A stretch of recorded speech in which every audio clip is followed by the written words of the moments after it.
This call is now being recorded.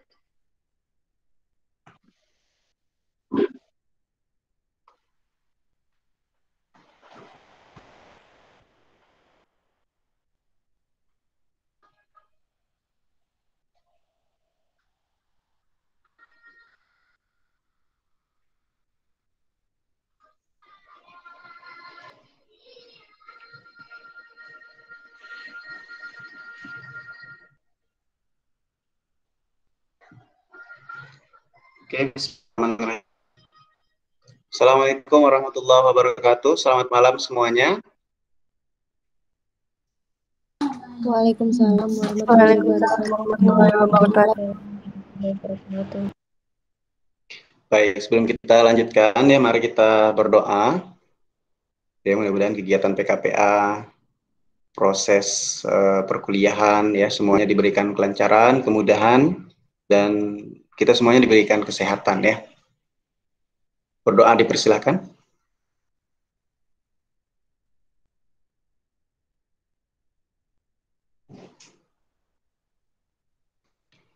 Berdoa selesai.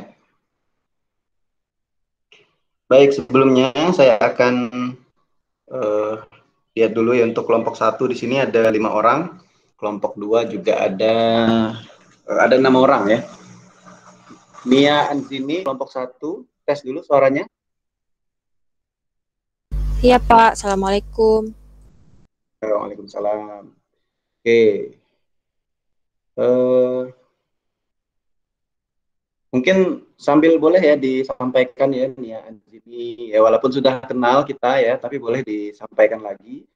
Nia Anzini, kemudian S1-nya angkatan berapa ya, dan sebagainya, boleh dikenalkan singkat lah, biodata singkat lah ya, biar kita yang sudah kenal tambah kenal, yang belum kenal bisa jadi lebih kenal ya. Dari nama, kemudian S1 angkatan berapa, kemudian alumni dari mana ya, tempat tinggal dan sebagainya ya lah, yang singkat boleh disampaikan ya Anjini. Terima kasih Pak. Assalamualaikum warahmatullahi wabarakatuh. Selamat malam semuanya. Alhamdulillahirobbilalamin, kita diberikan kesempatan untuk berkumpul pada malam hari ini. Perkenalkan, nama saya Nia Anzini, biasanya dipanggil Nia. Saya dari kelompok 1. Saya asalnya dari Ketapang, cuman sekarang saya sudah menetap di Pontianak. Alamat tinggal saya di Jalan Sepakat 2 Untan, jadi dekat kampus.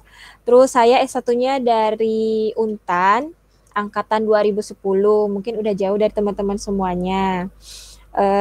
Terus apa lagi ya?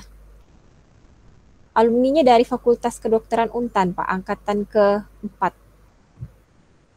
Ya, 2010 ya. Oke. Ya, baik, lanjut. Rizky Aulia Rahmaheni ya. Assalamualaikum warahmatullahi wabarakatuh. Ya, waalaikumsalam. Ya, Pak. Ya, silakan. Assalamualaikum warahmatullahi wabarakatuh. Boleh. Nama saya Rizky Aulia Rahmaheni, biasa dipanggil Rizky, angkatan 2015, Farmasi Untan. Saya aslinya dari Melawi, Pak, tapi di sini tinggalnya di Perum 1. Sekian, Pak. Ya. Ya, oke, terima kasih. Lanjut, kelompok 1 masih Suaina Salim. Iya, Pak. Baiklah, selamat malam silakan. untuk Pak Abdi dengan teman-teman. Jadi di sini saya berasal dari Untan, angkatan 2016. Asal saya dari Kayung Utara, dan salam kenal semuanya. Ya. Oke ya, jadi masih alumni Untan semuanya, beda-beda angkatan aja ya tadi ya, 10, 15, 16. Laila Qadariyah. Ya, bismillahirrahmanirrahim. Suara saya jelas enggak, Pak? Ya, jelas sekali ya. Oke, kenalkan nama saya Laila Qadariyah, biasa dipanggil Laila. Saya asalnya dari Natuna, sekarang tinggal di Serdang. Farmasinya angkatan 2016 di Untan. Ya, oke ya, 2016 sama 2 orang ya. Lanjut, Nabila Oktavia ya. Assalamualaikum Silakan, warahmatullahi Nabila. wabarakatuh. Perkenalkan teman-teman, nama saya Nabila Oktavia. Biasanya dipanggil Bibil. Saya berasal dari Singkawang. Kalau di Pontianak tinggalnya di Adi Sucipto. Untuk S1-nya saya alumni S1 Untan angkatan 2016. Terima kasih. Oke, terima kasih ya. Ya, kelompok 1 berarti sudah lengkap 5 orang.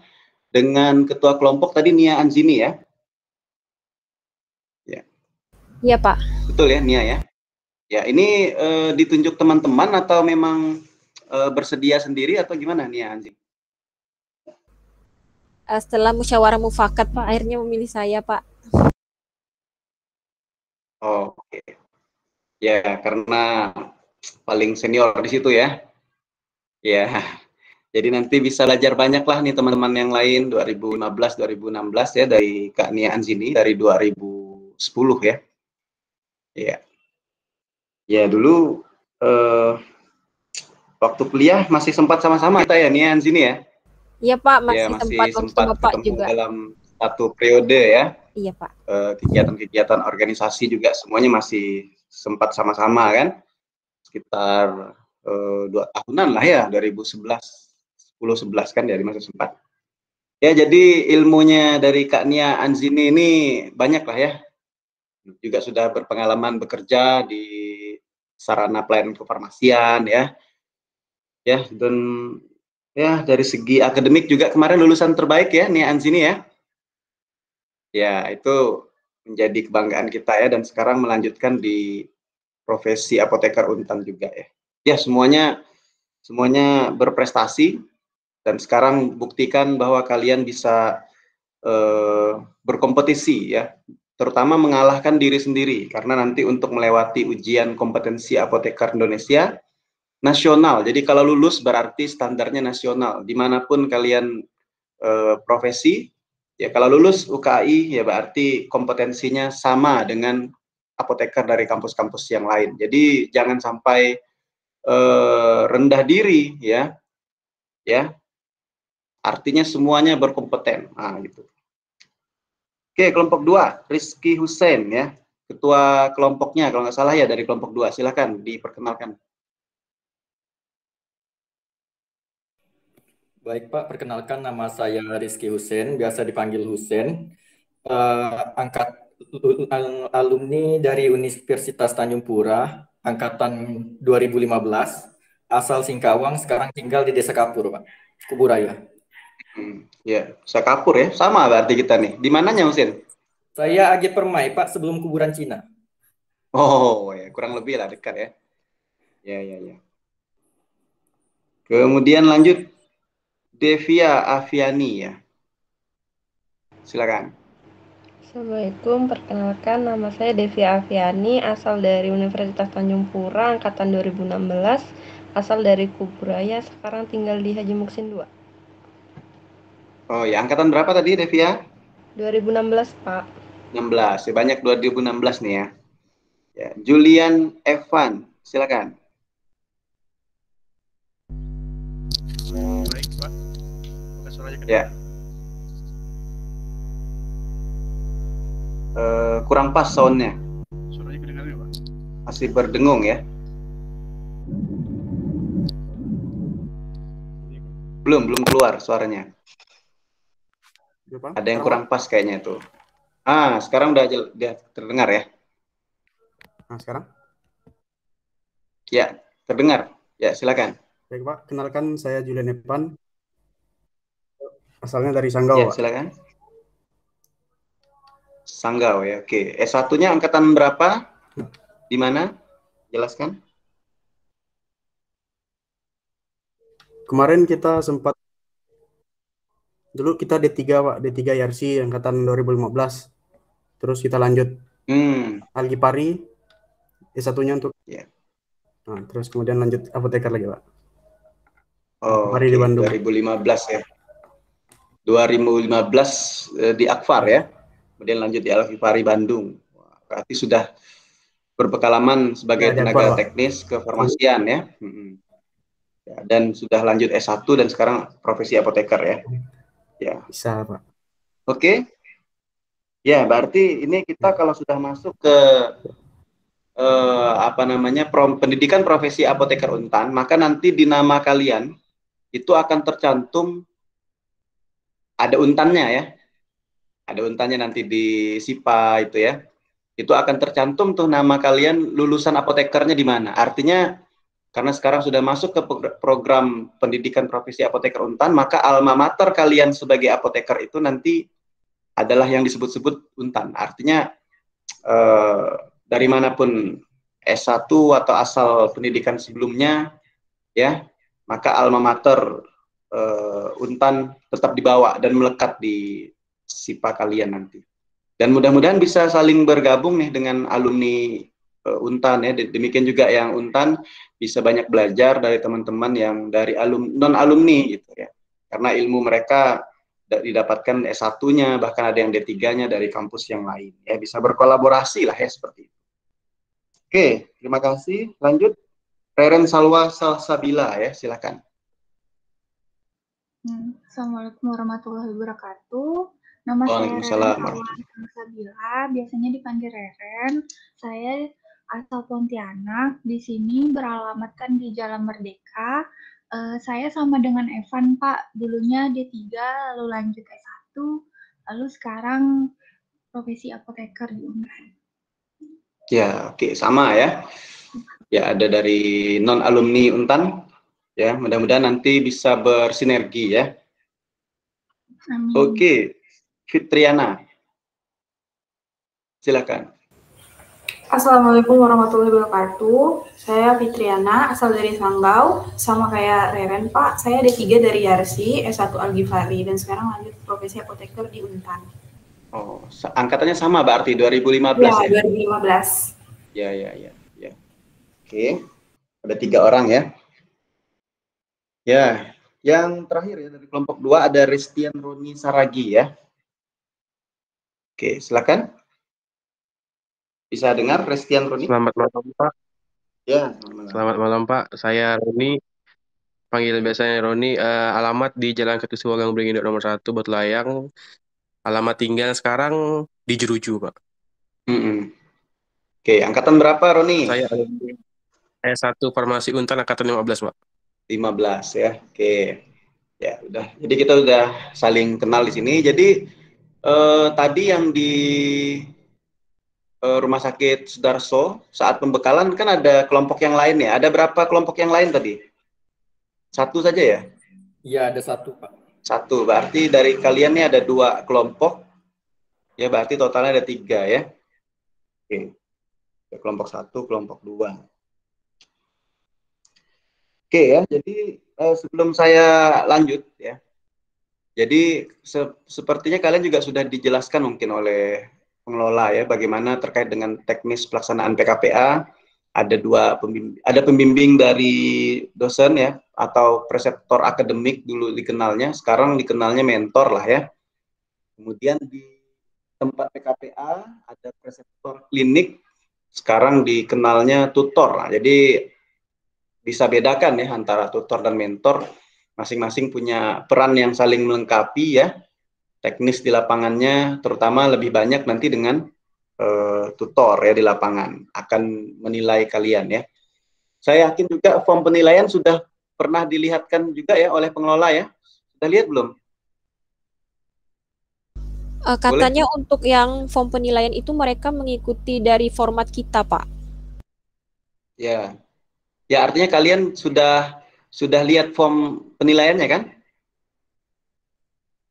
Sudah, Pak. Sudah ya, oke. Jadi ada form penilaian yang diisi oleh tutor di lapangan, ada form nilai yang diisi oleh mentor dari dosen ya. Artinya kalian sendiri sudah tahu gitu apa yang akan dinilai oleh pembimbing di lapangan dan juga oleh dosen. Jadi terbuka ya. Kalian tahu apa yang dinilai, formnya sudah lihat. Ya, artinya kalian persiapkanlah itu sesuai dengan formnya agar mendapatkan nilai yang terbaik ya. Kemudian persentase penilaian juga sudah tahu ya seharusnya ya.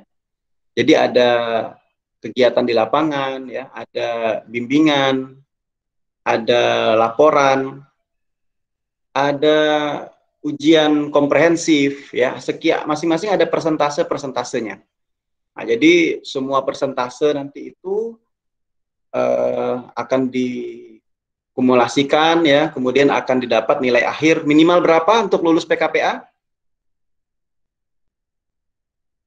Sudah dapat informasi? Nilainya A, B, C, D, ada nggak disampaikan? B, Pak, kalau tidak salah, Pak. Betul, yang lain B. Betul, Pak. Betul ya. Nah, berarti kan sudah punya target ya. Kemudian untuk lulus otomatis IPK 3 dan sebagainya itu sudah tahu lah ya. Oke, kemudian yang kedua, nah tadi kan sudah dilaksanakan pembekalan ya.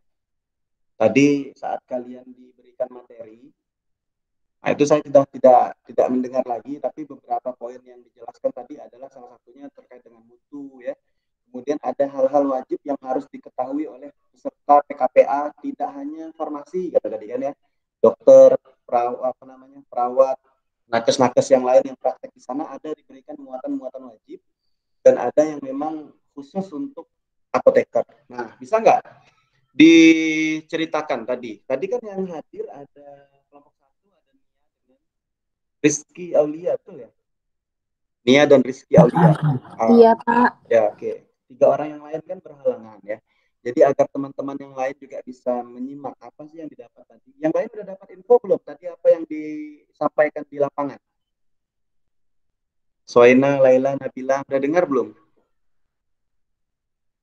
Sudah Pak, dapat catatannya Pak. Sudah dapat catatannya. Sudah berbagi, bagus ya. Jadi tidak ketinggalan info. Kemudian kelompok 2 ada 5 orang kecuali Roni ya juga. Roni udah dapat info belum Roni?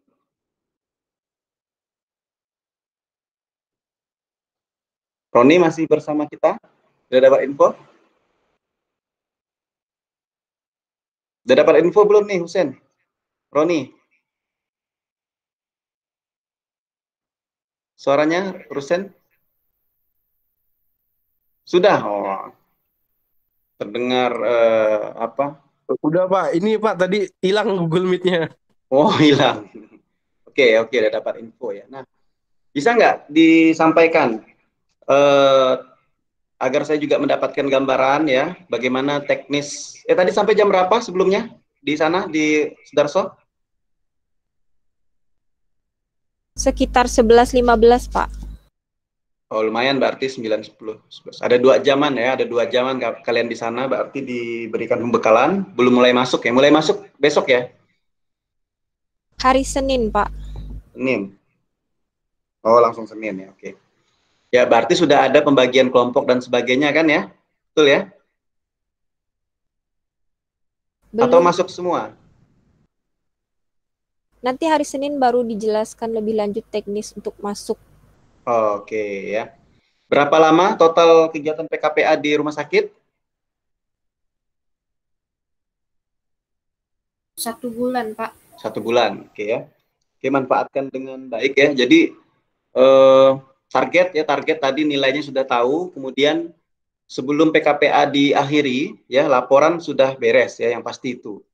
Jadi bagaimana caranya, nanti di sini ada ketua kelompok, bisa kalian punya misi di tempat PKPA ya, mengikuti semua agenda yang ada di sana, ikut bekerja, kemudian jangan lupa kalian punya misi gitu, tidak hanya sekedar ikut orang kerja, kita kerja juga, orang pulang kita pulang ya. Nah, ya misinya apa? Sesuaikan dengan kompetensi minimal yang diamanahkan oleh Bu Ani tadi yang diingatkan. Ya, agar kalian mencapai kompetensi minimal sebagai seorang apoteker yang bekerja di farmasi rumah sakit. Nah, itu misi kalian. Jadi misalnya ada hal-hal yang belum dijelaskan, ada hal-hal yang tidak kalian dapatkan, tapi di logbook ada, di panduan ada, udah jelas di situ ya. Maka kalian harus proaktif ya untuk mencari, bertanya ya, agar nanti saat ujian komprehensif kalian bisa lebih matang. Mungkin ada hal-hal yang tidak dilaksanakan langsung di lapangan. Misalnya belum tersedia ada apotek rumah sakit tertentu yang belum tersedia CSSD-nya ya. dan sebagainya adalah yang tidak tersedia misalnya sesuai dengan kompetensi, maka harus didapatkan informasi tersebut ya, agar nanti saat ujian komprehensif walaupun tidak melaksanakan secara langsung tapi sudah pernah berdiskusi dan tahu bagaimana seharusnya peraturannya, teoritisnya dan sebagainya. Bisa dipahami ya? Oke, kemudian tadi targetnya adalah selama pelaksanaan PKPA ya, laporan dicicil gitu, laporan dicicil. Jadi nanti sebelum PKPA-nya habis, selesai, laporan pun beres gitu. Sehingga nanti langsung minta koreksi, syukur-syukur sudah dapat ACC dari pembimbing di lapangan, nanti kalau sudah beres baru dilaporkan laporannya ke saya untuk dikoreksi dan ditandatangani gitu ya. Nah, itu target. Karena apa? Karena kalian akan berlangsung PKPA ini panjang ya. 1 bulan, lanjut lagi ke tempat lain, lanjut lagi ke tempat lain. Nah, saya ingatkan jangan sampai nanti berlalulah PKPA, masuk ke PKPA yang baru, tapi masih meninggalkan jejak-jejak hutang administratif yang belum diselesaikan di PKPA sebelumnya ya. Itu akan menambah beban kalian sendiri. Jadi selesaikanlah sesuai dengan periode waktunya masing-masing. Nah itu gimana caranya gitu ya, nanti dikelola waktunya. Nah karena kalau nanti meninggalkan jejak-jejak hutang, nanti akan mengganggu PKPA berikutnya, terus berlanjut seperti itu. Nanti selang ketika PKPA selesai semua ya, di akhir itu, kalian akan dihadapkan langsung dengan ujian komprehensif. Jaraknya nggak lama tuh, bisa seminggu atau bahkan nggak sampai ya.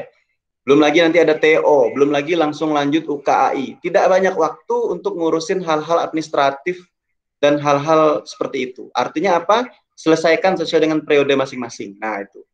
Jadi kita sampaikan dulu ini di awal agar kalian punya target. Nah, punya target. Tidak berleha-leha, boleh santai ya. Tapi tetap dengan target. Nah, jadi aturlah waktunya masing-masing. Kemudian yang kedua, tetap jaga kesehatan ya, karena kondisi sekarang ini jangan sampai kita abai ya, karena kita sebagai tenaga kesehatan harus memberikan contoh. Jangan kita memberikan edukasi kepada masyarakat, tapi kita sendiri lupa untuk menjaga kesehatan kita ya. Itu penting ya, penting. Yang sedang sakit ya, mudah-mudahan nanti bisa segera bergabung dan bisa mengikuti terus proses bimbingan ya, baik kepada pembimbing di lapangan ya, secara online atau bagaimana, kalau ada tugas tetap dikerjakan semuanya ya, sehingga tidak kehilangan poin-poin nilai-nilai yang ada gitu kan. Ya, oke, kita lanjut ya. Nah, tadi ada 2 jam kurang lebih sampai jam 11. Bisa nggak? Siapa yang mau mewakili apa saja yang disampaikan di sana? Nah, 5 menit ini bolehlah saya mendengarkan apa yang kalian dapatkan di sana. Boleh siapa yang mau mewakili, ada yang mewakili kelompok 1, ada yang mewakili kelompok 2, nanti bisa saling melengkapi. Silakan siapa?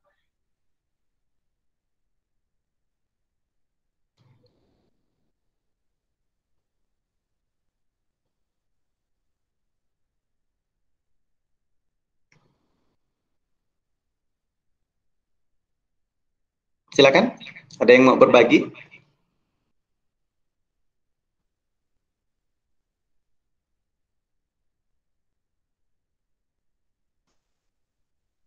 Kelompok 1 atau kelompok 2 duluan?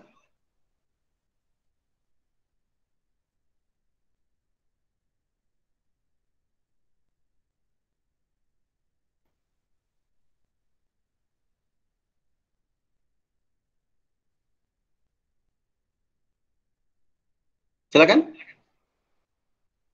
Yang ingat saja, yang ingat.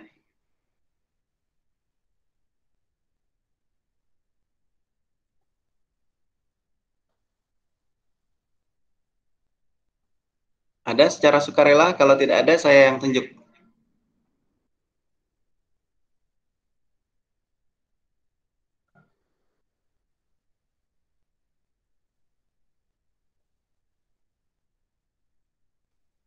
Oke ya, dari kelompok 1 dulu. Saya coba dari yang tidak hadir ya tadi ya. Dari kelompok 2, Restian Roni. Apa yang sudah didapat Restian Roni? Informasi itu, dari Pak, teman. Ya, Ini dapat silakan. foto ini ya Pak. Ada dapat K3 Pak. K3 keselamatan kerja.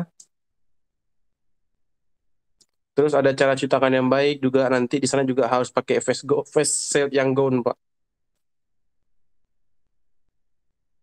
Itu. Apalagi Nabila?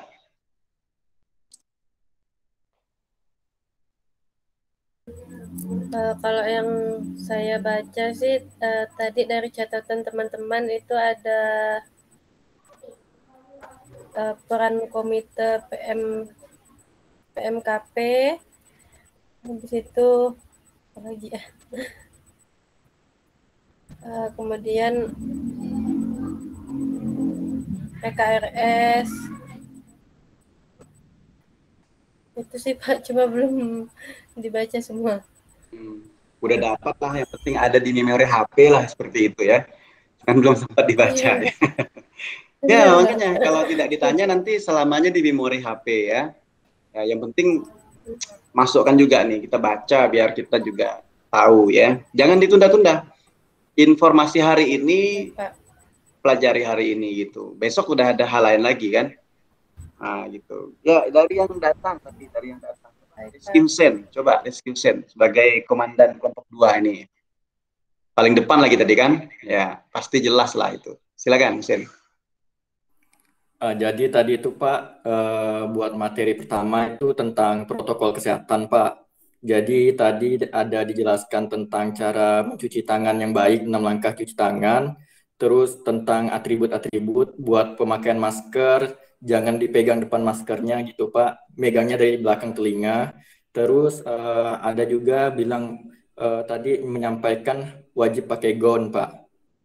Pakai gaun, terus sepatunya tuh sepatu yang tertutup, biar nanti kalau misalnya di ruangan gitu ada jarum gitu nggak tertusuk gitu Pak, kena limbah. Terus ada juga menjelaskan tentang limbah-limbah di rumah sakit Pak, buat kantong hitam dan kantong kuning. Kalau kantong hitam itu, kalau kantong kuning itu barang-barang yang kayak habis pakai Pak, alat medis habis pakai. Nanti dimusnahkan. Kalau kantong kuning itu buat kayak sampah-sampah organik gitu Pak.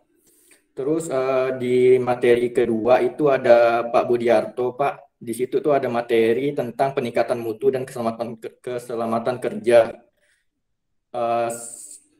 Rangkuman dari situ tuh tadi ada belajar tentang KTC dan KNC Pak. Jadi kalau KTC itu kondisi di mana salah pemberian obat tapi tidak mengakibatkan apa-apa pada pasien Pak. Sedangkan kalau KNC itu kondisi di mana kejadian nyaris salah. Jadi itu kejadian nyaris cedera KNC Pak. Jadi di situ tuh ada kayak double check gitu Pak. Jadi orang pertama salah, orang kedua tuh pada saat ngecek tuh ternyata orang pertama salah. Jadi nyaris salah gitu Pak.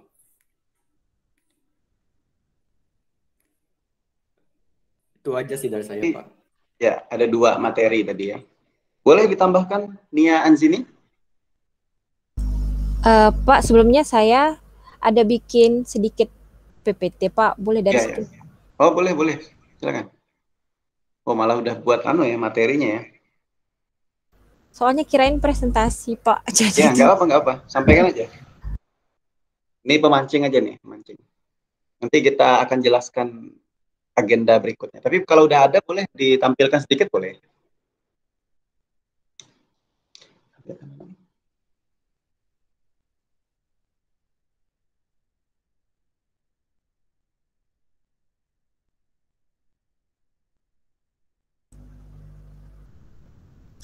Apakah sudah bisa terlihat? Ya, jelas. Boleh, silakan lanjut. Ya. Ini belum lengkap ya Pak ya, soalnya masih. Ya. Masih kasar. Okay. Terima kasih atas kesempatannya. Assalamualaikum warahmatullahi wabarakatuh. Berikut sedikit penjelasan yang saya terima dari pemateri yang ada pada saat orientasi PKPA tadi. Yang pertama itu dijelaskan aturan penting yang harus dipatuhi selama ber-PKPA. Yang pertama itu wajib melaksanakan protokol 5M, mencuci tangan, memakai masker, menjaga jarak, menjauhi kerumunan, mengurangi mobilisasi, termasuk pada saat kita makan, terus juga mengerjakan pekerjaan itu diusahakan jangan berkerumun dan bergerombol. Terus masuknya itu diperkirakan pukul 7.30. Untuk selanjutnya akan dikonfirmasi pada hari Senin. Terus menggunakan APD terutama pada saat kontak dengan pasien seperti gaun, penutup kepala, masker, sarung tangan, face shield bagi yang tidak berkacamata, serta sepatu tertutup. Seperti yang sudah dijelaskan itu sepatu tertutupnya itu yang menutupi sampai lengan kaki untuk menghindari cairan-cairan kimia yang jatuh ataupun dari seperti tusukan jarum. Terus pokok materi yang disampaikan itu ada 6 materi. Yang pertama PPI untuk pencegahan dan pengendalian infeksi. Yang kedua PMKP, perbaikan mutu dan keselamatan pasien. Yang ketiga PKRS, promosi kesehatan rumah sakit. Yang keempat K3, keselamatan dan kesehatan kerja. Yang kelima SKP, sasaran keselamatan pasien. Yang keenam PKPO, pelayanan kefarmasian dan penggunaan obat. Nah, materi ini itu terkait dengan akreditasi rumah sakit, di mana ketika dilaksanakan akreditasi atau reakreditasi rumah sakit ini, poin-poin ini yang harus dipenuhi untuk mencapai target akreditasi yang diinginkan. Nah, untuk saat ini, Rumah Sakit Sudarso itu telah mendapatkan predikat paripurna selama 2 periode berturut-turut. Nah, pembahasan yang pertama itu mengenai PPI, itu diperjelas lagi dan ditekankan lagi untuk melaksanakan protokol 5M. Lalu melaksanakan cuci tangan dengan cara yang lengkap yaitu 6 langkah. Terus jika mencuci tangan menggunakan hand wash itu waktu mencuci tangannya itu yang baik itu sekitar 40-60 detik. Kalau menggunakan hand rub itu sekitar 20-30 detik. Terus penggunaan masker. Nah, untuk melihat kondisi pandemi sekarang ini itu diwajibkan menggunakan masker bedah atau N95. Untuk penggunaan masker bedah itu kalau bisa itu dilapis 2 kata bapaknya tadi. Dilapis 2 dengan sama-sama masker bedah, sebab yang anjuran pemerintah untuk menggunakan masker kain itu hanya baru diteliti sampai ke manekin saja, belum ke probandus manusia. Terus kalau menggunakan N95 itu cukup 1 lapis saja. Terus seperti yang dijelaskan oleh Bang Husin tadi, ada pengelolaan limbah, yaitu untuk limbah-limbah non-infeksius menggunakan kantong hitam, untuk limbah infeksius menggunakan kantong kuning, untuk limbah tajam menggunakan safety box, untuk barang-bahan sitotoksik menggunakan kantong berwarna ungu, dan untuk bahan-bahan radiografi itu menggunakan kantong merah. Untuk yang bahan-bahan di kantong hitam itu tempat pembuangannya itu di tempat pembuangan umum. Kalau yang safety box itu sama yang kantong kuning itu di insenerator. Kalau yang kantong ungu sama kantong merah itu diolah sesuai dengan pengolahan limbah B3. Terus yang kedua itu PMKP, perbaikan mutu dan keselamatan pasien. Ini tuh terkait dengan indikator-indikator mutu yang harus disesuaikan dengan unit-unit yang bersangkutan. Misalnya unit farmasi itu indikator mutunya kayak pelayanan pasien rawat jalan untuk obat racikan itu kurang dari 60 menit. Terus kalau yang non racikan itu kurang dari 20 menit. Nah, itu nanti diukur, misalnya targetnya itu 95%. Nah, nanti pada saat pelaksanaannya itu apakah mencapai target atau tidak. Terus ada juga terkait pengumpulan data dan respon dari KTD, KTC, KNC, dan Sentinel. Ini juga terkait dengan mutu pasien, misalnya itu KTD itu pada bagian farmasi itu misalnya pada kejadian efek samping obat. Misalnya terjadi kejadian efek samping misalnya alergi pada antibiotik terhadap pasien, itu harus dilakukan pelaporan untuk selanjutnya dievaluasi dan ada perbaikan ke depannya. Terus KTC itu kejadian tidak cedera, itu misalnya di resepnya itu ditulisnya ranitidin, terus kita berikan antasid, terus pasien itu udah minum antasidnya, tapi tidak ada reaksi yang merugikan seperti itu contohnya untuk KTC. Kalau KNC itu misalnya kita salah pasien, misalnya obat A harusnya dikasihkan ke pasien A, tapi kita kasihkan ke pasien B, tapi obatnya belum dibawa sampai ke rumah, masih ada di tempat tersebut sehingga pasien belum sempat meminumnya, itu KNC. Kalau yang sentinel itu bisa menyebabkan cacat permanen atau kematian, seperti misalnya pada saat salah penyuntikan obat sampai menyebabkan pasiennya cacat atau meninggal.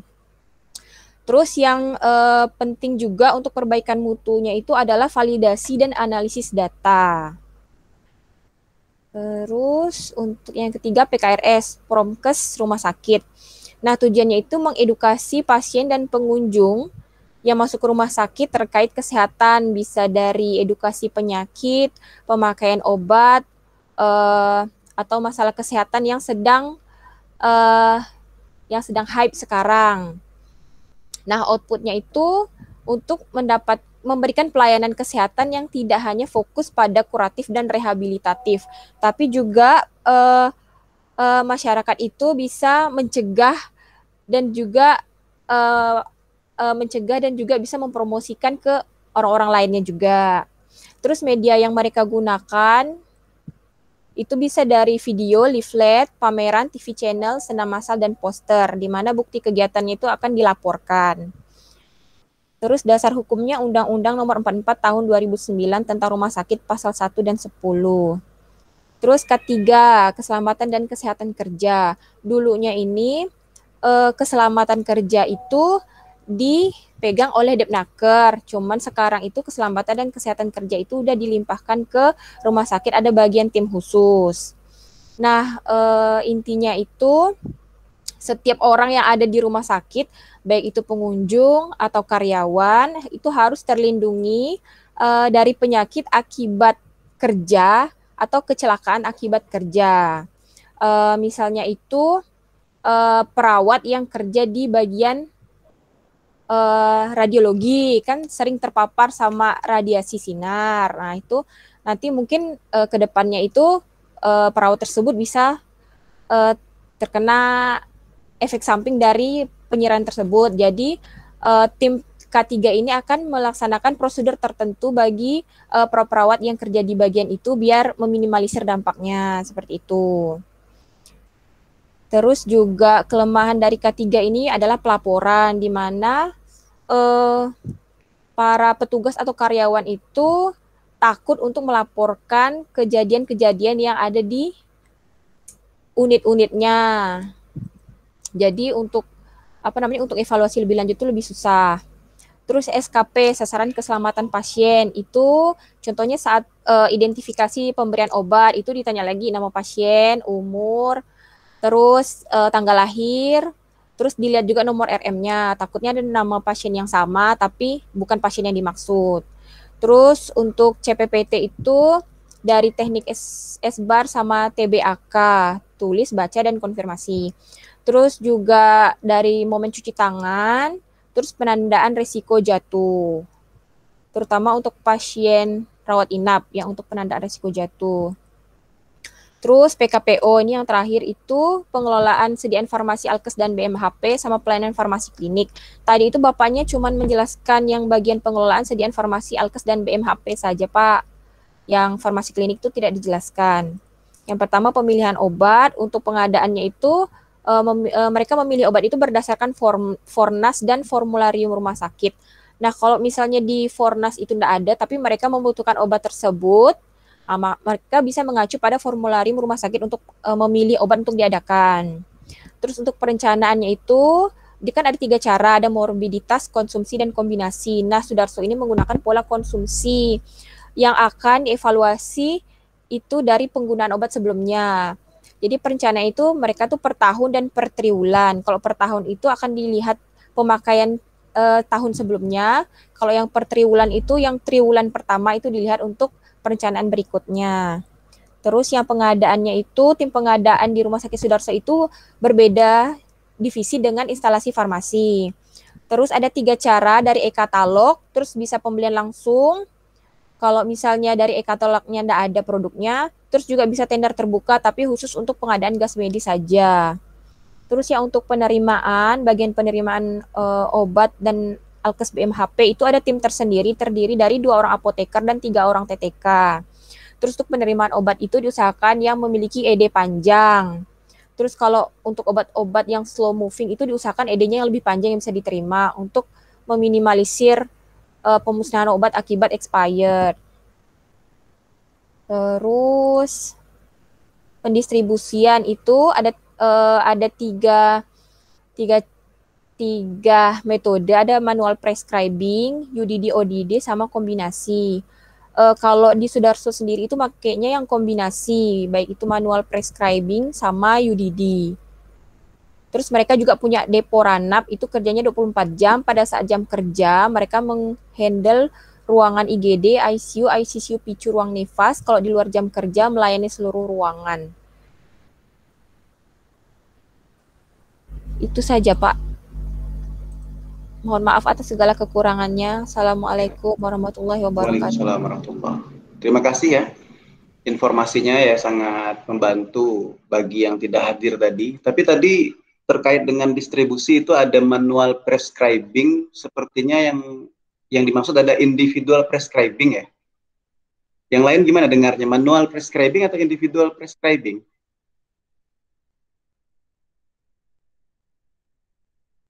Gimana tadi? Rizky, Aulia, atau teman-teman yang lain, kelompok 2, manual prescribing atau individual prescribing, atau enggak dengar sama sekali? Manual prescribing, Pak. Oh, manual prescribing ya? Iya, Pak. Manual prescribing ya? Yang saya catat sih gitu, Pak. Oh, gitu. Yang didengar juga sama, manual prescribing ya? Iya, Pak. Oke, ada istilah kalau UDD, unit dose, ya, dispensing, ada ODD, one daily ya. Itu masing-masing kan nanti kalian akan dapatkan saat PKPA akan lebih banyak lah ya. Ada yang floor stock nggak ada ya tadi ya, disinggung ya? Floor stock, belum ya? Tidak ada, Pak. Nggak ada ya. Oke, ada lagi istilah yang lain, floor stock ya. Kemudian kalau individual prescribing itu yang disampaikan secara persepan personal ya, itu untuk rawat jalan biasanya ya. Masing-masing sistem distribusi punya kelebihan dan kelemahan masing-masing. Nah, jadi itu tadi menjadi gambaran informasi penting mulai dari mutu, keselamatan ya, kemudian ada kejadian nyaris cedera dan sebagainya, termasuk ada penanganan limbah, ada limbah untuk limbah yang umum ya, ada limbah medis, ada limbah sitotoksik dan sebagainya ya, berbagai macam lah. Itu yang menjadi informasi nanti kalian dapatkan lebih detail. Maka sebelum masuk hari Senin, nah tolong masing-masing hari ini, besok masih ada waktu untuk membuka-buka lagi buku panduan ya, buka lagi buku pedoman, logbook. Suara saya masih terdengar? Masih, Pak. Oh, masih ya. Ya, takut jaringannya ya. Nanti diinformasikan saja. Jadi, baca lagi logbooknya. Ya, baca lagi detil-detil dari kompetensi yang ingin didapatkan itu. Nah, sehingga nanti kalian punya misi tadi seperti yang disampaikan ya. Ini video saya nyangkut-nyangkut nggak atau lancar di kalian? Nyangkut. Videonya nyangkut, tapi suaranya nyangkut. jelas.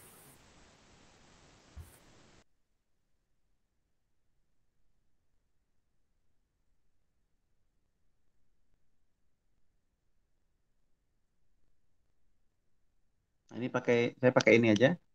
Jelas suara saya? Jelas, Pak. Nah, saya ganti ini aja ya.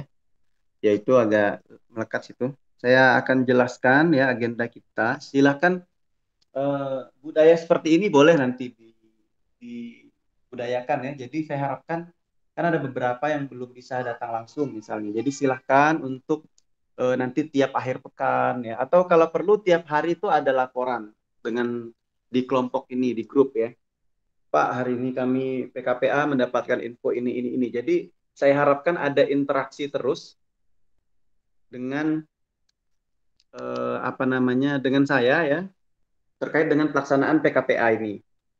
Oke, dilaporkan terus perkembangannya. Nah, kemudian di laporannya itu bisa dalam bentuk informasi saja, menyampaikan gitu di grup WA ya. Nah, agar teman-teman yang tidak hadir juga bisa menyaksikan, menyimak apa yang kalian dapat di sana. Bila perlu dibudayakan seperti ini, sering-sering untuk sharing ya, dengan menyampaikan kan ilmunya juga akan nambah seperti yang disampaikan Nia tadi itu ya. Presentasi. Jadi teman-teman yang tidak hadir pun bisa mendapat informasi dengan jelas. Oke. Kemudian nah, ini saya akan sampaikan ada beberapa agenda kita ya, dimulai dari hari ini kan kalian ada beberapa administratif tuh. Ada berita acara penyerahan serah terima tadi udah saya tanda tangani. Nanti ada berita acara pengembalian lagi ya.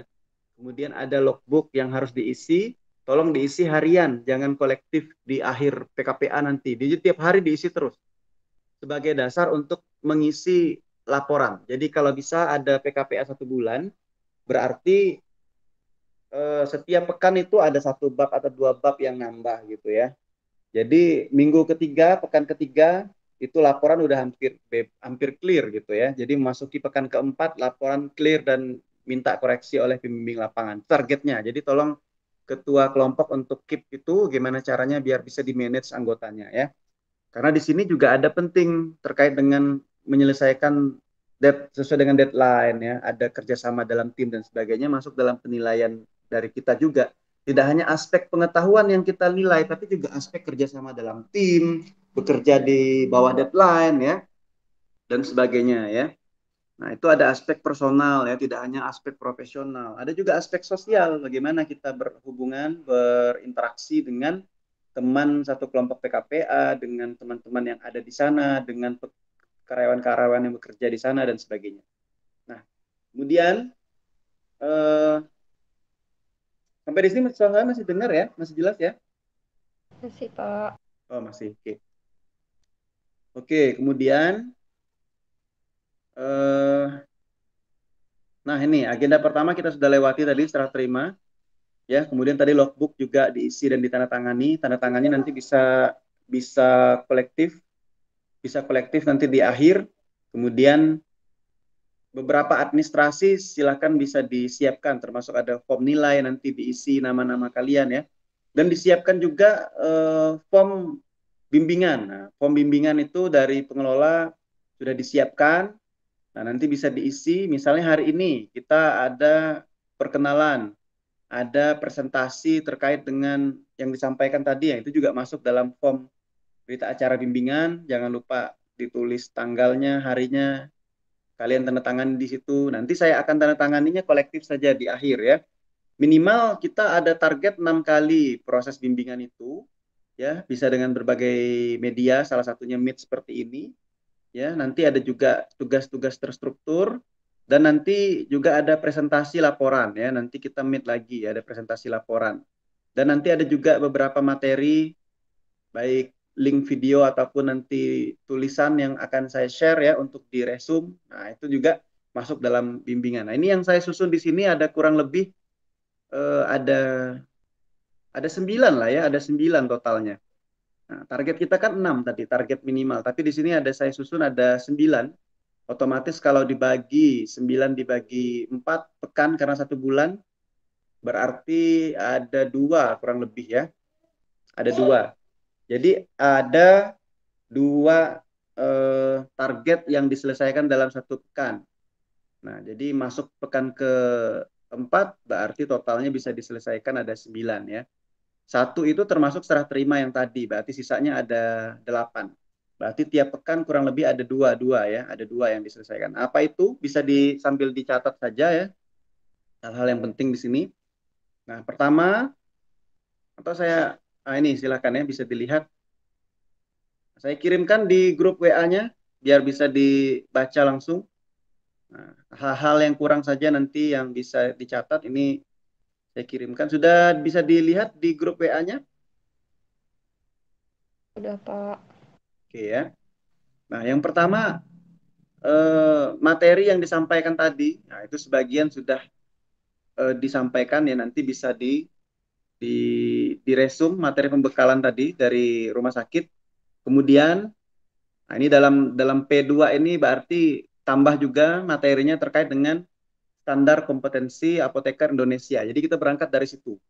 Jadi silahkan kalian nanti searching, cari ada SKAI ya, standar kompetensi apoteker Indonesia. Karena kita di sini pendidikan, maka kita berangkatnya kurikulum itu dari salah satunya standar kompetensi. Nah, ada beberapa kali revisi SKAI ini. Dulu standar kompetensinya ada 9 ya. Sekarang ada 10.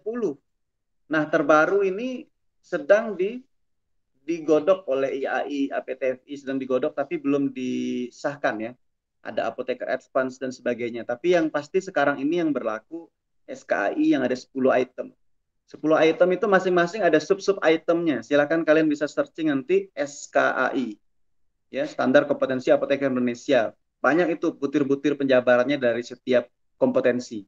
Nah, dari 10 kompetensi yang kalian lihat, nah silahkan yang tadi dijelaskan tadi, tunjukkan, jelaskan juga ya, SKAI dari sekian tadi itu yang merupakan kompetensi apoteker di rumah sakit itu yang mana?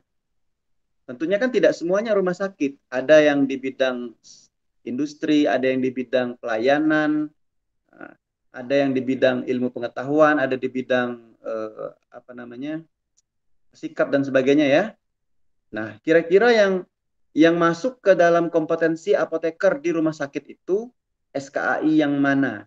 Nah, bisa dijelaskan, ditunjukkan di situ. Kenapa ini saya minta di awal ini? Agar kalian tadi, ya agak selain melihat logbook, lihat panduan, kita juga tahu apa sih sebenarnya yang diharapkan oleh IAI, diharapkan oleh APTFI, ya, terkait dengan kompetensi apoteker yang diperlukan untuk bersaing di dunia kerja, gitu. Untuk menjadi seorang profesional yang utuh, gitu ya.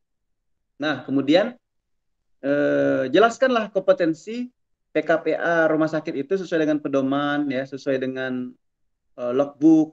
Nah, itu bisa kalian jelaskan nanti. Kemudian, nah ini bagian penting ditanyakan, kalian jelaskan apa misi mahasiswa dan target atau rencana mahasiswa selama PKPA di rumah sakit agar mencapai tujuan dan manfaat dari PKPA ya, yang tercantum di dalam pedoman PKPA, sehingga bisa mencapai kompetensi minimal yang diharapkan.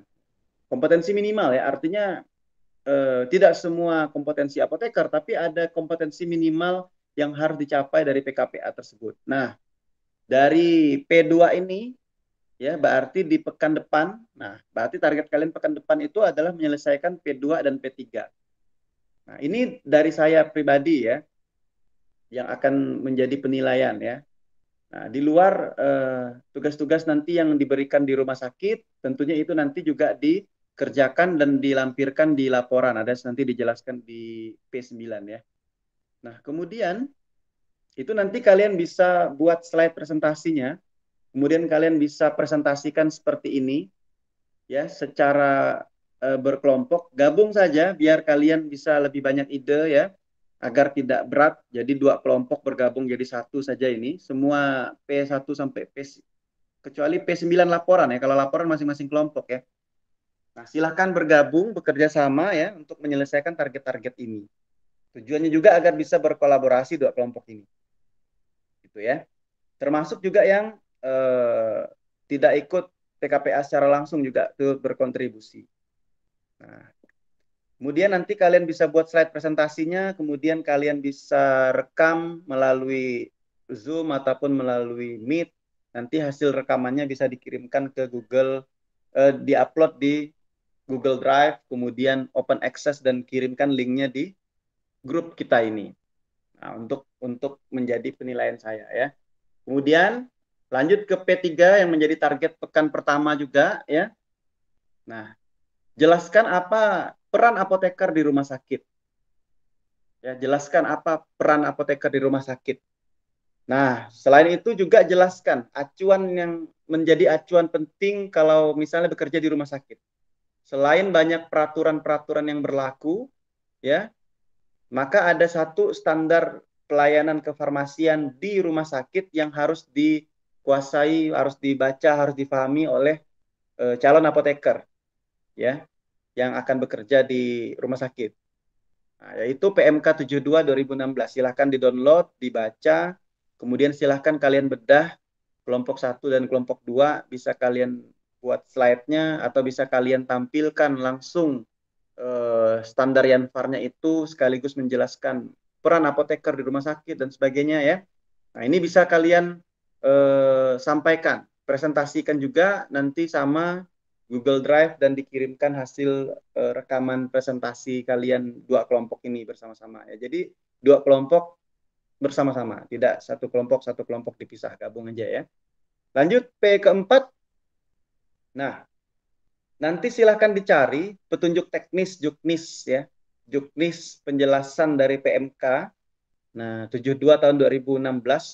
Nah, silahkan kalian kalau kalian membaca standar pelayanan kefarmasian di apotek itu ya 73 2016. Nah, itu kalau kalian searching ada Juknisnya juga ya, petunjuk teknisnya tahun 2019. Jadi petunjuk teknis itu akan menjabarkan secara rinci dari PMK itu gitu. Bahkan di situ ada dijelaskan metode, misalnya tadi menjelaskan pengelolaan ya. Tadi kan dijelaskan tadi kan salah satunya ada standar Yanfar, ada 2 tadi. Ada pengelolaan sediaan farmasi, Alkes, BMHP, yang satu lagi ada standar pelayanan farmasi klinik. Nah, ada 2 standar itu kan, baik di rumah sakit, di puskesmas, di apotek. Nah, kalau di apotek ada itu petunjuk teknisnya PMK petunjuk teknis dari PMK 73 2016. Di situ nanti dijelaskan rincian detailnya yang menjabarkan dari PMK itu. Nah, silakan untuk P4 ini kalian bisa cari, download dan jelaskan ya Juknis dari PMK 72 2016 gitu ya. Sama juga seperti tadi dipresentasikan ya. Nah, kemudian P5. Nah, kita masuk ke salah satu standar yang tadi disinggung terkait dengan pengelolaan sediaan farmasi, Alkes, BMHP, atau kita singkat dengan manajerial lah seperti itu ya. Ada aspek manajerial. Karena aspek yang satunya adalah P6 ini nanti, aspek farmasi klinis ya. Nah, aspek manajerial maka kalian sudah dapat juga ilmunya di manajemen farmasi, ada drug management cycle, DMC ya, inventory control ya. Jadi pengelolaan perbekalan, pengelolaan sediaan farmasi, Alkes, BMHP, maka ada siklus manajemen obat ini. Mulai dari selection, procurement, distribution, use ya. Kemudian di tengah-tengahnya ada manajemen support ya. Nah, manajemen supportnya apa-apa saja, ada SDM, ada apa namanya, finance, ada organisasi, ada manajemen sistem ya. Kemudian apa? DMC itu dibingkai oleh legal and policy framework ya. Jadi dibingkai oleh kebijakan, dibingkai oleh peraturan dan kebijakan yang berlaku. Peraturan bisa undang-undang, Permenkes dan sebagainya. Kebijakan ya yang berlaku. Jadi penting juga untuk mengetahui ini, pengelolaan ini ya agar kita bisa menjalankan praktek namun tetap aman gitu, tidak melangkahi wewenang dan aman secara peraturan yang berlaku. Oleh karena itu, jabarkanlah ini DMC-nya, mulai dari selection, bagaimana metode seleksinya, prosesnya di sana, bagaimana distribusinya, bagaimana procurement-nya, bagaimana pengadaannya, sampai ke penggunaannya dan sebagainya. Boleh dijelaskan di P5 ini. Nah, kemudian hal yang penting, tidak hanya menjelaskan teoritisnya bagaimana ya. Kemudian yang penting juga adalah, karena ini sebagai apoteker, calon apoteker, maka yang penting itu adalah observasi gitu. Kalian pergi ke tempat PKPA itu tidak hanya sekedar ikut dan pulang, tapi ada misi dan juga untuk menganalisis gitu. Tolong dianalisis implementasinya bagaimana di lapangan dan dibandingkan dengan standar yang ada. Baik itu standar Yanfar sesuai dengan PMK 72 2016 atau bahkan peraturan-peraturan yang berlaku yang ada itu. Bisa jadi kan nanti bagaimana peraturan menyimpan narkotik sesuai peraturan bagaimana, di lapangan bagaimana pelaksanaannya dan sebagainya dan sebagainya. Itu Yang penting juga di sini adalah menganalisis implementasinya ya. Nah, ketika dibandingkan dengan standar Yanfar atau peraturan-peraturan kebijakan yang berlaku. Nah, itu juga sama nanti bisa dipresentasikan ya, kemudian dikirimkan linknya, hasil presentasinya dan juga slide yang kalian buat ya. Kemudian P6-nya itu terkait dengan aspek pelayanan farmasi klinis, bagaimana pelaksanaannya di lapangan, kemudian jelaskan ya, tentunya ada rincian juga sesuai dengan logbook, pedoman itu sebenarnya udah ada juga ya aspek farmasi klinis berbagai macam kan. Nah, kemudian analisis implementasinya di lapangan dibandingkan dengan standar Yanfar dan peraturan yang ada. Misalnya di standar Yanfar itu kan farmasi klinis itu macam-macam tuh aspeknya. Apakah bisa dilaksanakan semua di sana? Nah, gitu ya. Kalaupun memang tidak dilaksanakan, kenapa? Nanti bisa jadi bahan diskusi di sana ya. Kalian tanyakan, kalian diskusikan. Nah, kemudian apa penyebabnya? Kemudian apa kira-kira permasalahannya? Boleh jadi bahan diskusi. Kemudian apa solusinya? Nah, sehingga kok implementasi di lapangan belum sesuai dengan standar ataupun sudah dilaksanakan tapi belum maksimal misalnya. Oke ya. Jadi P2, P3 ini pekan pertama, P4, P5 ini pekan kedua. Sampai di sini masih terdengar dengan jelas suara saya? Masih, Pak. Oke ya. Lanjut, P6, P7 berarti pekan ketiga ya. Nah, P6 udah tadi ya. P2, P3 sudah, 4, 5 sudah, ini minggu kedua. Minggu ketiga tadi P6 sudah. Kemudian P7. Nah, P7 ini berarti pekan ke-3 juga ini ya, selain P6. Nah, ini terkait dengan salah satu bagian di pelayanan farmasi klinis, ada resep ya, ada dosis, dan ada hal-hal yang lain lah ya. Nah, nanti silahkan sambil bisa praktek di sana. Tentunya biasanya kalian juga akan dapat kasus tuh. Dapat kasus di lapangan, misalnya disuruh nanti baca rekam medis, suruh melayani resep. Belum lagi tadi terkait dengan mutu, pelayanan resep berapa lama, kalau non-resep berapa lama. Bisa jadi nanti di lapangan ada juga disuruh untuk mengaudit mutu misalnya, ataupun untuk melihat survei kepuasan pasien, bisa jadi ya. Bisa jadi nanti, karena di Permenkes itu kan juga ada itu tentang apa namanya, audit mutu ya, mutu standar pelayanan kefarmasian.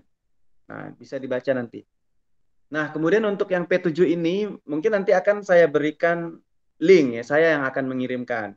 Kalian tinggal baca, kalau ada tulisan yang saya kirimkan di P7, di P3, tolong nanti untuk diingatkan saja agenda ini ya.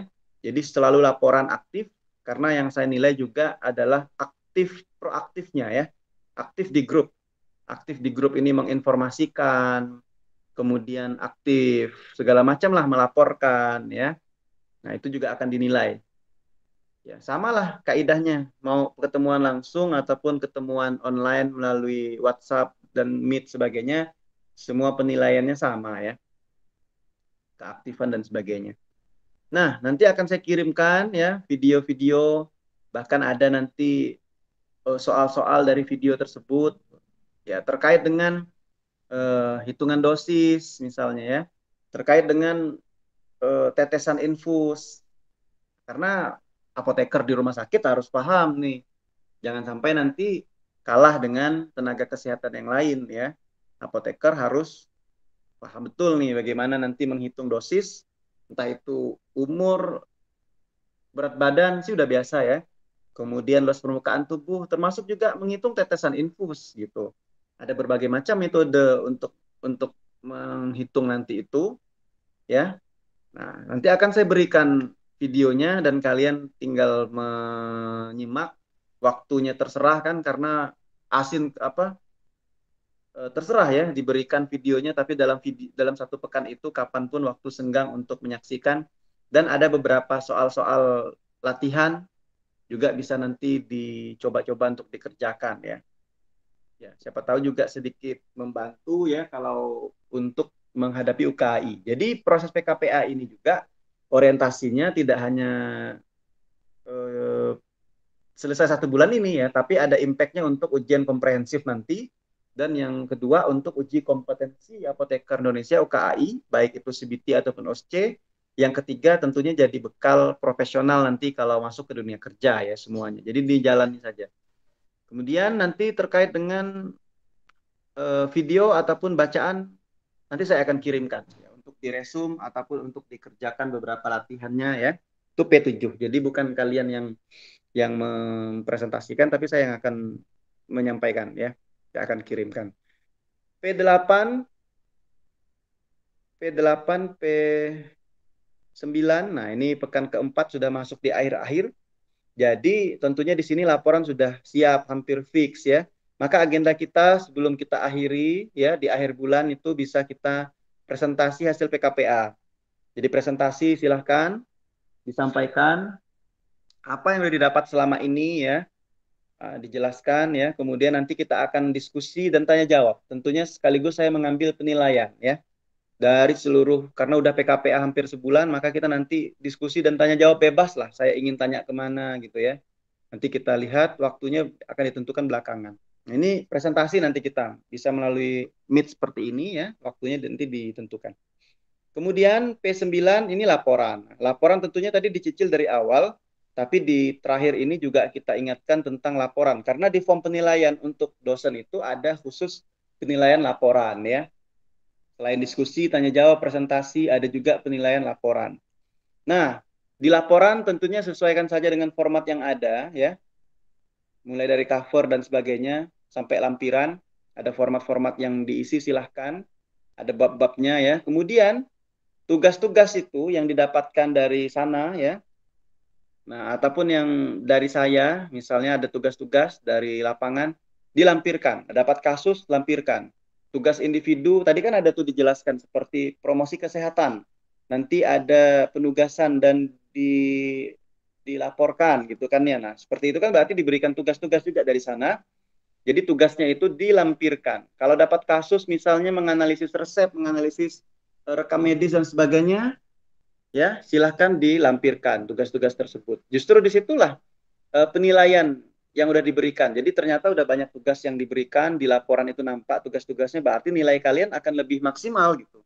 Berarti sudah banyak mendapatkan kasus di lapangan dan sudah dikerjakan, dilampirkan di laporan gitu ya. Jadi penting untuk dilampirkan. Kemudian termasuk juga kalian menjelaskan program wajib, tadi kan udah dijelaskan tuh sebagian yang Nia sampaikan dan temannya tadi. Ada program wajib yang disampaikan diperoleh di tempat PKPA itu.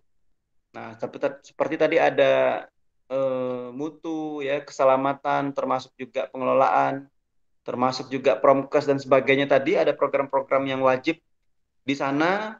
Nah, itu silahkan kalian jabarkan. Kalian jabarkan di pembahasan, di laporan, ya. Nah, kemudian bahaslah dengan pembahasan terbaik. Nanti akan tampak kalian membuat laporan dan pembahasan itu mepet, buru-buru, atau memang sudah didesain dari awal, nyicil. Beda kualitasnya pasti ya. Maka saya harapkan tidak mepet, jadi memang dicicil. Silahkan bisa bekerja sama dalam tim ya, agar menjadi lebih ringan. Ya. Kemudian dicicil sejak sekarang. Sedikit, terus disempurnakan. Jangan sampai nanti udah hampir selesai PKPA, baru mau kebut-kebutan, itu hasil tidak akan maksimal ya. Kemudian tidak juga akan bermanfaat yang banyak ya, karena ya tadi tidak melekat di informasinya. Tapi kalau dicicil itu kan akan banyak, lebih punya waktu, kesempatan untuk searching biar lebih sempurna lagi laporannya dan pembahasannya. Kemudian tambahan juga, ini juga menjadi catatan penting tadi dari sekian macam yang kalian amati di atas tadi, tugas di atas itu kan ada melihat, menganalisis bagaimana implementasi di lapangan dibandingkan dengan peraturan standar yang ada. Maka di laporan juga tolong dijelaskan, bisa masuk saran ataupun di pembahasan ya, terkait dengan input, masukan dari peserta ya. Apa yang harus diperbaiki di IFRS, apa yang harus diperbaiki di rumah sakit, ya. Nah, seperti itu. Tadi kan udah kita jabarkan itu ada permasalahan yang kurang sempurna di lapangan dibandingkan dengan harusnya seperti ini teorinya, tapi implementasinya seperti ini. Nah, apa sih masalahnya? Nah, Paling standar nanti permasalahannya kurang tenaga gitu ya dan sebagainya. Tapi coba cari ada masalah yang lain enggak yang menjadi inti. Nah, kalau udah tahu permasalahannya, solusinya apa? Nah, itu nanti bisa dijelaskan di situ. Ya, jadi ini nanti bisa dijelaskan. Bisa juga kalian bikin tabel dan sebagainya. Terserah lah bagaimana nanti untuk mengimplementasikannya. Kalau biasanya peserta terdahulu itu mereka bikin tabel. Ini rujukan peraturannya ini, standarnya ini, permasalahannya ini, kemudian solusinya ini gitu ya. Nah, mereka akan jabarkan. Bahkan kadang dapat sampai puluhan ya, puluhan kasus yang mereka dapatkan itu, yang mereka amati gitu ya. Nah, sehingga ini juga sejalan dengan yang ditugaskan oleh pihak rumah sakit tadi. Tolong berikan kami input atau masukan, katanya kayak gitu ya. Nah, itu juga sejalan. Nah, itu penting juga ya, sebagai bentuk mahasiswa itu berarti kritis gitu, mengamati kondisi di lapangan bagaimana, kondisi seharusnya bagaimana, karena kan mahasiswa ini idealis ya, kritis tinggi. Jadi masukan-masukan seperti ini penting untuk pengembangan institusi, untuk masukan-masukan bagi senior-senior di sana ya. Silakan boleh dimasukkan. Kemudian ya nanti kalau presentasi slide-nya silakan hasil rekamannya dan slide presentasinya tadi itu, slide PPT-nya atau PPTX-nya bisa dikirimkan di Google Drive ya dan dikirimkan ke sini. Jadi kurang lebih seperti itu. Nah, silakan ada yang ingin ditanyakan?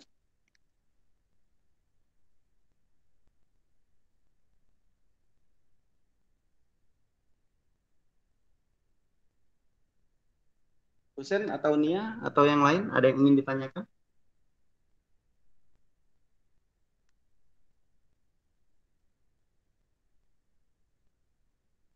Jelas?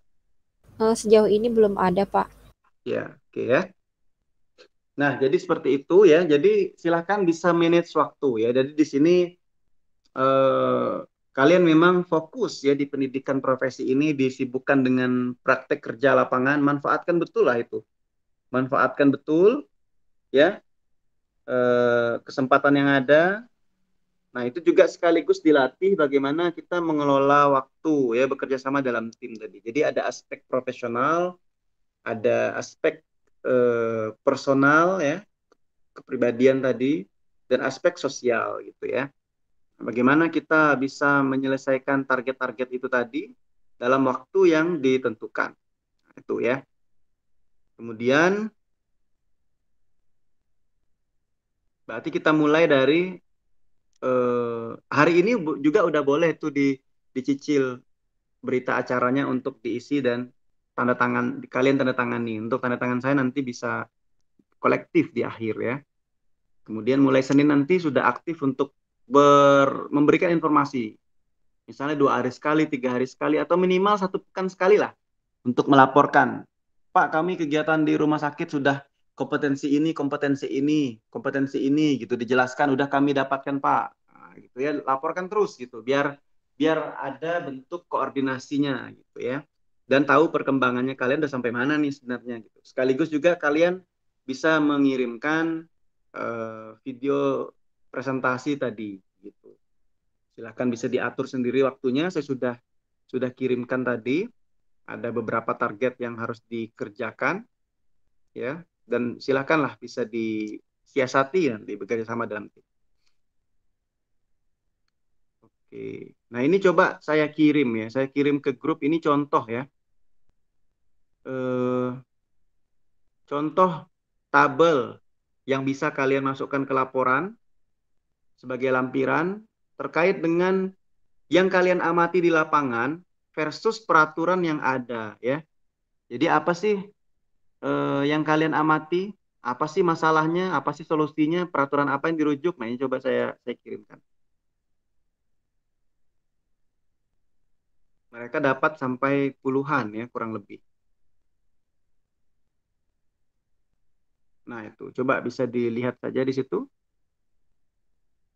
Itu contoh nomor 1 dan nomor 2, dan saya fotokan juga nomor 26, 27. Jadi kurang lebih mereka dapat kasus yang mereka amati di lapangan 27 hal itu yang mereka kritisi.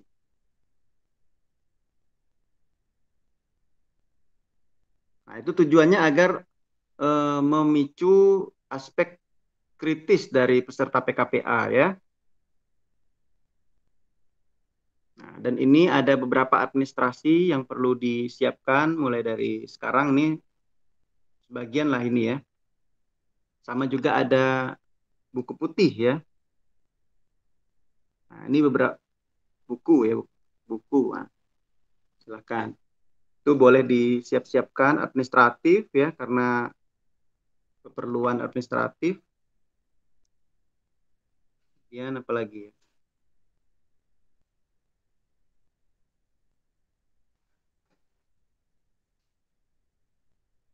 Ya, mungkin seperti itu ya. Ada lagi terakhir? Cukup?